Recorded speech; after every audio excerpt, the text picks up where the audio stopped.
भारत बेटा पड़ोस के पॉइंट ऑफ व्यू से, विदेश नीति की दृष्टि से जब भी आप इसको ठीक से पढ़ेंगे तो भारत के मामले में एक बात दिमाग में साफ कर लेना, जो तुमको पूरे दुनिया की विदेश नीति भारत के साथ जब जोड़ के पढ़ोगे तो तुमको समझने में बहुत फायदा करेगा। भारत के बारे में सबसे स्पष्ट व्यवस्था राय यह होनी चाहिए, यह है यही, कि भारत कभी आक्रांता नहीं रहा। भारत आक्रमणकारी देश नहीं है, नंबर 1। जो देश आक्रांता नहीं है, आक्रमणकारी नहीं है, उसकी विदेश नीति सद्भावना से और समुचित भावना से युक्त रहेगी। भारत जमीन कब्जाने के मामले में तनिक मात्र भी विचार नहीं रखता है। भारत आस पड़ोस के देशों को सताने के मामले में तनिक मात्र भी सोच नहीं रखता है। भारत अपने साथ साथ अपने आस पड़ोस के देशों को विकास उत्थान को लेकर के समर्पित रहता है। उसका कहीं से इरादा नहीं होता है कि पाकिस्तान बर्बाद हो जाए। उसका कहीं से इरादा नहीं होता है कि श्रीलंका में आर्थिक उन्नति हो ही ना, नेवर, या बांग्लादेश में ये उत्पात मचा रहे, ऐसा भारत कभी नहीं सोचता है। भारत की विदेश नीति बिल्कुल स्पष्ट है, जियो और जीने दो। भारत की विदेश नीति में खुरपैच नहीं है, दबाव नहीं है, प्रेशर नहीं है, न किसी प्रकार का इनक्लोज करने की कोई फीलिंग है और न किसी को बर्बाद होते देखने की। 3 अरब डॉलर रुपया खर्च कर दिया अफगानिस्तान में, वहाँ का पार्लियामेंट बनाने में, वहाँ का विश्वविद्यालय बनाने में, वहाँ का पॉलिटेक्निक हो या कुछ और हो, बहुत सारे संस्थाएं बता तो रहा हूँ, खर्च कर दिया। आफ्टर ऑल तालिबानियों ने वहीं जाकर हुक्का पी रहे हैं।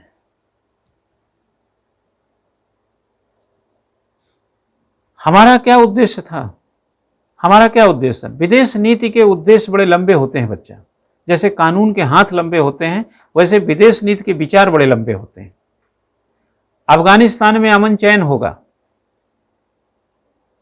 लोकतांत्रिक सत्ता होगी, व्यवस्था होगी। एक तरफ भारत की लोकतंत्र, एक तरफ अफगानिस्तान में समुचित व्यवस्था, पाकिस्तान के आतंकवाद को कमजोर करने में मदद मिलेगी। दूसरा, हम अफगानिस्तान के रास्ते मध्य एशिया में अपने व्यापार को बढ़ाएंगे। अफगानिस्तान के रास्ते मध्य एशिया में अपने व्यापार को बढ़ाएंगे और मध्य एशिया के देशों के साथ संबंध को बेहतर करके वहां से अफीम, गांजा, नशे की चीज आने वाली जो पाकिस्तान के रास्ते पंजाब वगैरह में आती, उसको रोकने में मदद मिलेगी। अगर मुझसे आपका संबंध अच्छा है तो आप मेरे घर गलत चीज नहीं भेजेंगे। तो हम पाकिस्तान से तो अपेक्षा कर नहीं सकते कि हमारे भारत का हितैषी होगा, लेकिन आसपास को हम हितैषी बना करके बेहतर पाकिस्तान के माध्यम से जो चीजें वहां से वहां तक पहुंचती हैं, हम कमजोर कर सकते हैं। तालिबान का अफगानिस्तान में होने से अगर दुनिया का सबसे ज्यादा खुश कोई देश होगा तो मुझे बता सकते हैं कौन होगा? पाकिस्तान। और दुनिया में सबसे परेशान देश अगर कौन होगा तो कौन होगा? इंडिया।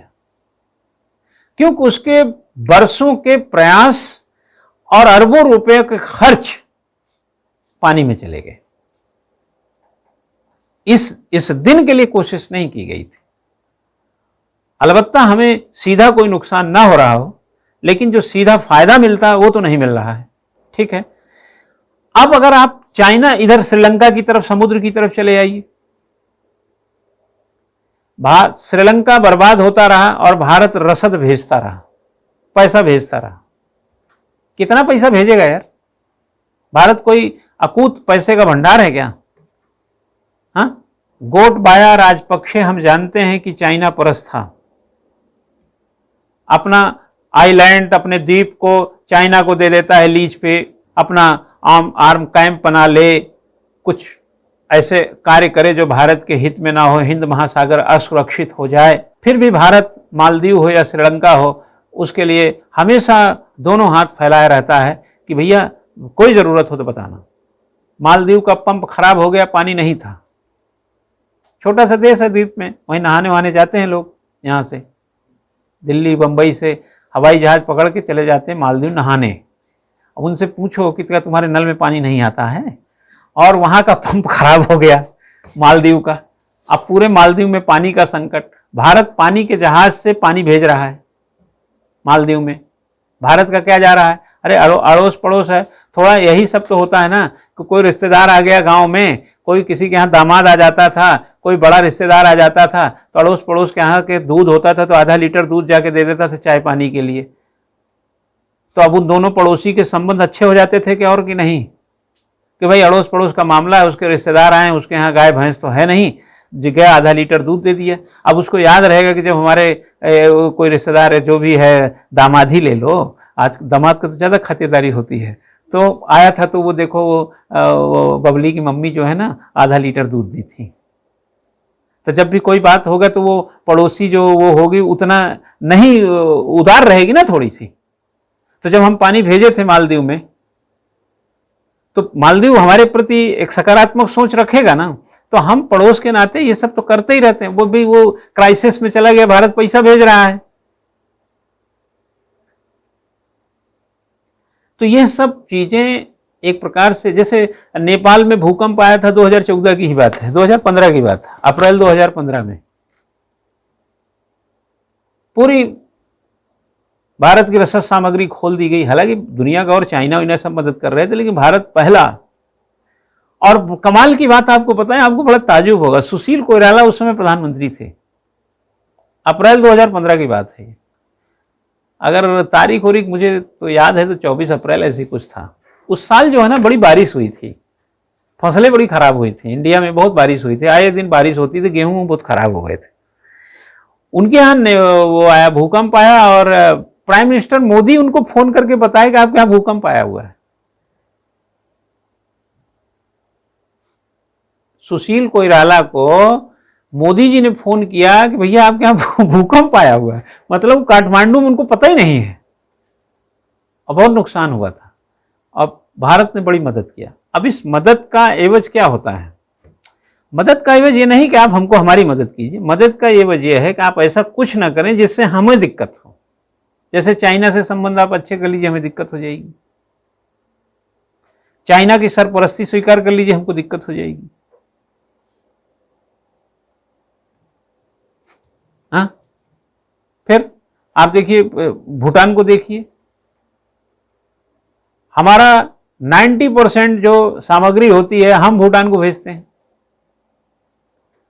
दुनिया का जापान ऐसा देश है जो एक पैसे का भी कारोबार चाइना के साथ नहीं करता, एक पैसे का, एक अठन्नी का नहीं करता वो जापान। और दक्षिण कोरिया को, उत्तर कोरिया को देखिए, उत्तर कोरिया और चाइना दोनों सगे नहीं, सगे नहीं, जुड़वा जुड़वा है, यहां भी जुड़वा है, क्लास में भी जुड़वा है। किम जोंग और जिनपिंग जुड़वा भाई हैं। ये ट्रेन पकड़ के वो चल देता है उधर मिलने, ट्रेन से जाता है वो किम जोंग, हवाई जहाज से डर लगता है उसको, अकेले बड़ी सी ट्रेन लेके जाता है। हाँ सही है, वो अकेले ट्रेन से जाता है वहां चीन, अपना 10-12 घंटे जो भी 8 घंटे यात्रा करता है, फिर जाके मिलता है, सोता खाता है, फिर आता है, फिर यहाँ परमाणु बम बनाएगा, मिसाइल छोड़ेगा, उत्तर कोरिया को परेशान करेगा, जापान को ऊपर से छोड़ देगा, अमेरिका कहेगा बटन लेके बैठे हैं। ट्रंप के टाइम में नहीं देखा तब। और सेंटोसा द्वीप कहां पे है? सिंगापुर। सेंटोसा आइलैंड में किम जोंग और ट्रंप जाके बैठे थे पहली बार, और अदब लिहाज में इतना आगे है वो किम जोंग वहां, अदब लिहाज में इतना आगे बेटा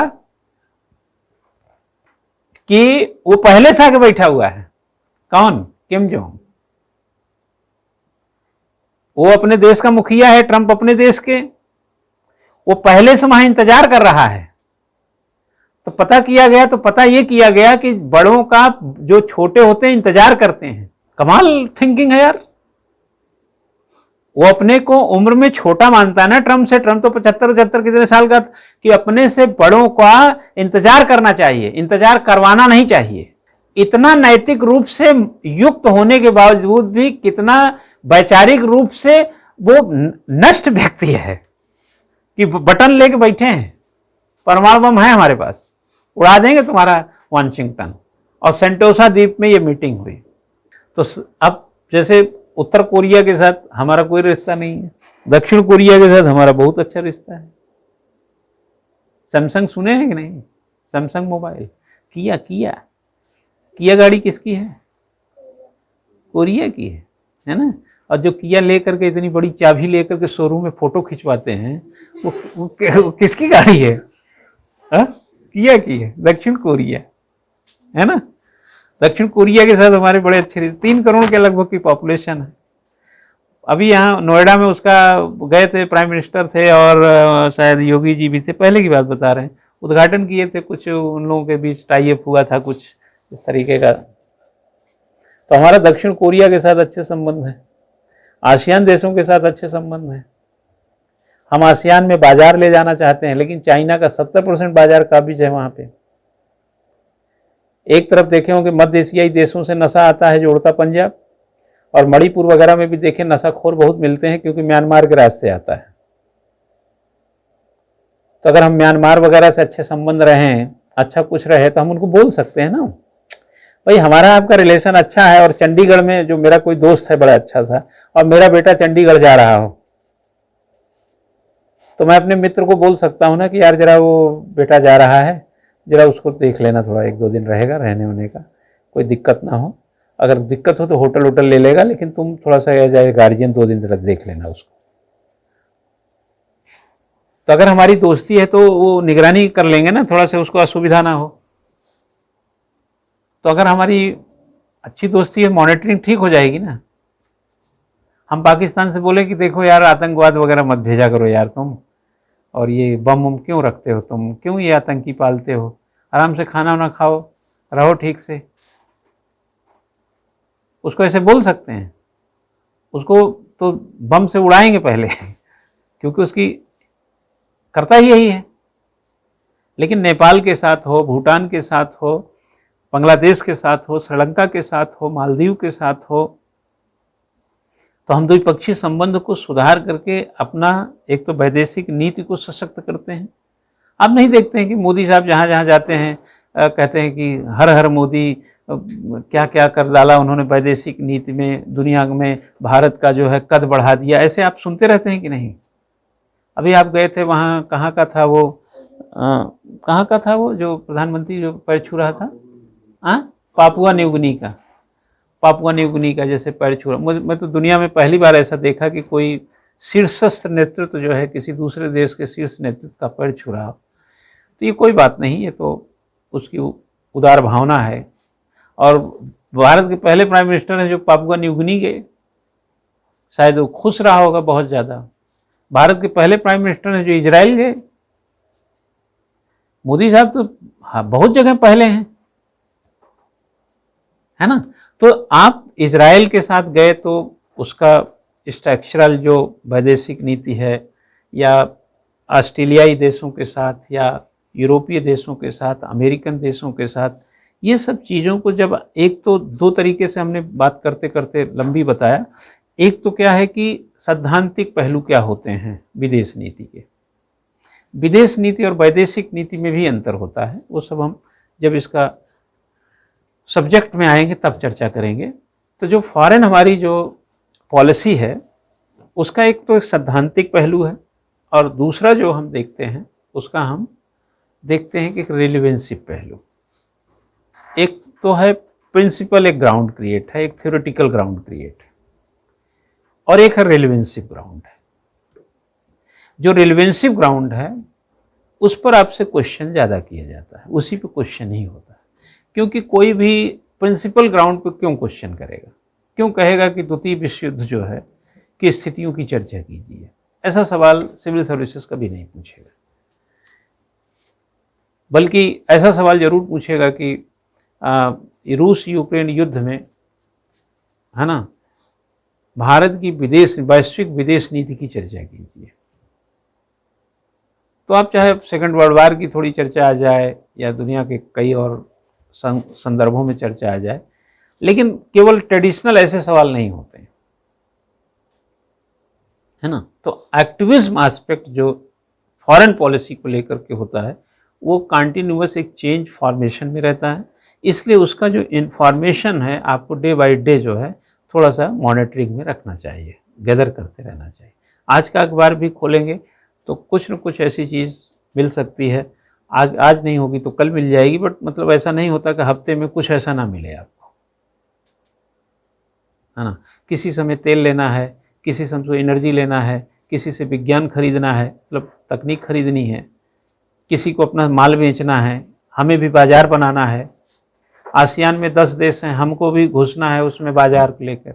सार्क देशों में हमारी रीच अच्छी हो, हमको भी घुसना है ना। मध्य एशियाई देशों में हमारी भी पहुंच हो। अफ्रीकन कंट्री में आपने देखा कि कोरोना के टाइम में भारत ने बहुत सारे देशों को, खासतौर से मध्य अफ्रीकन बहुत सारे गरीब या वैसे देशों को भी मुफ्त में भी टीके दिए, है ना। बहुत सारे अमेरिका आप चले जाइए, दक्षिण में अमेरिका वगैरह में, है ना, संजीवनी नाम तक दिया गया। मोदी जी को हनुमान और क्या क्या मेरे हनुमान हैं, ये वो जो भी इस तरीके से बड़ी बड़ी संज्ञाएं दी गई। तो जरा सोचिए कि जिनको दवाई मुफ्त मिली उनके साथ हमारे वैदेशिक संबंध कैसे होंगे। तो यह सब कूटनीतिक तौर पर हर चीज होता है। हम जर्मनी जाएंगे तो कोई ऐतिहासिक ऐसा पहलू ला सकते हैं जिससे हमारे आपके रिलेशन मजबूत हैं। कोरिया जाएंगे तो कुछ और कर सकते हैं, ऑस्ट्रेलिया जाएंगे तो कुछ और कर सकते हैं। तो वैदेशिक संबंध जो बच्चा डे बाय डे जो है एक नए निरूपण, एक नए स्ट्रक्चर, एक नए फॉर्मेशन, एक नए इन्फॉर्मेशन को गैदर करता रहता है। इसलिए इस पर मैगजीन के माध्यम से, न्यूज़पेपर के माध्यम से आपको थोड़ा सा टिके रहना पड़ेगा। ट्रेडिशनल तो एक बार पढ़ा दिया, ट्रेडिशनल तो अभी हम पढ़ाएं तो मतलब 30-40 घंटे में हम आपको ट्रेडिशनल जो इंटरनेशनल रिलेशन वो पढ़ा दिए। अब उस पर जो चीज़ें टिकानी हैं, जो बदलती हुई चीज़ों को उसके रिलेवेंस के साथ लेके चलना है, वो ड्यूटी बन जाती है आपको जब तक इन्फॉर्मेशन गैदर नहीं करेंगे, है ना। जैसे ऐसे एक एग्जांपल से आपको समझा सकते हैं कि जब अटल बिहारी वाजपेयी साहब ने पोखरण 2 किया, पोखरण 2 का मतलब है परमाणु बम का दूसरा परीक्षण, ठीक है।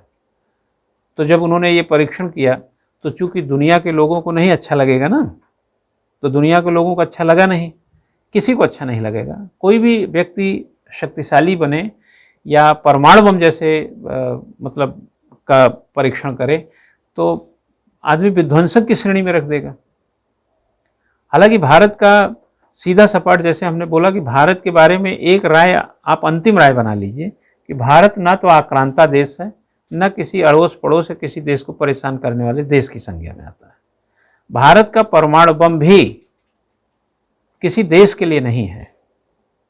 भारत का परमाणु बम अपनी सिर्फ सुरक्षा के लिए है, और अपनी सुरक्षा तो अपना अधिकार ही है यार, उसमें कोई दिक्कत है ही नहीं।